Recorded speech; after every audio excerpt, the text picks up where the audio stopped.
بسم اللہ وحدہ، اللہ تعالیٰ سے ہر وقت توبہ کرنی چاہیے۔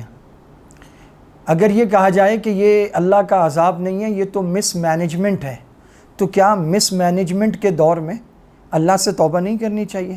صبح توبہ کرنی چاہیے، شام توبہ کرنی چاہیے، دوپہر توبہ کرنی چاہیے، دن رات توبہ کرنی چاہیے، سردی گرمی میں خزاں بارش میں توبہ کرنی چاہیے۔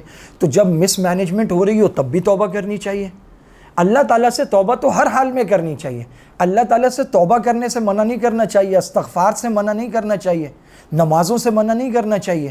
ہم بے نمازی ہیں، ہم جھوٹ بولتے ہیں، ہم دروغگو ہیں، ہم سودی کاروبار میں پھنسے ہوئے ہیں، ہم قرضے لے کے واپس نہیں کرتے، ہم کرایہ دار بن کے آتے ہیں، مالک مکان بننے کی کوشش کرتے ہیں، اسٹے آرڈرز لے لیتے ہیں، لوگوں کی زمینوں پہ قبضے کر رہے ہیں، لوگ ملک سے باہر ہیں، انہوں نے پیسے بھیج کے یہاں زمینیں خریدی ہیں، ہم ان زمینوں پہ پلاٹ کھڑے کر رہے ہیں، مکان کھڑے کر رہے ہیں۔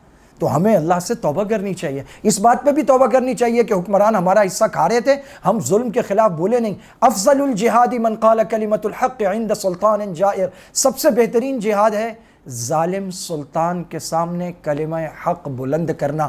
ہم نے وہ نہیں کیا، ہم ظلم برداشت کر رہے ہیں اور خاموشی سے دنیا کو ظالموں کے ظلم نے خراب نہیں کیا، دنیا کو خراب کیا ہے شریفوں کے خاموش رہنے نے، لوگوں کے خاموش رہنے نے خراب کیا ہے کہ شریف لوگ ظلم کے خلاف آواز بلند نہیں کر رہے۔ اللہ سے توبہ کرنی چاہیے اپنے ہر جرم پر، پھر اللہ تعالیٰ اچھے حکمران عطا فرمائیں گے، کیونکہ اعمالکم اعمالکم، تمہارے اعمال تمہارے حکمران ہیں، اعمال اچھے ہوں گے حکمران اچھے آئیں گے، کرپشن نہیں کریں گے، انشاءاللہ معاملات بہتر ہوں گے۔ وآخر دعوانا ان الحمد للہ رب العالمین۔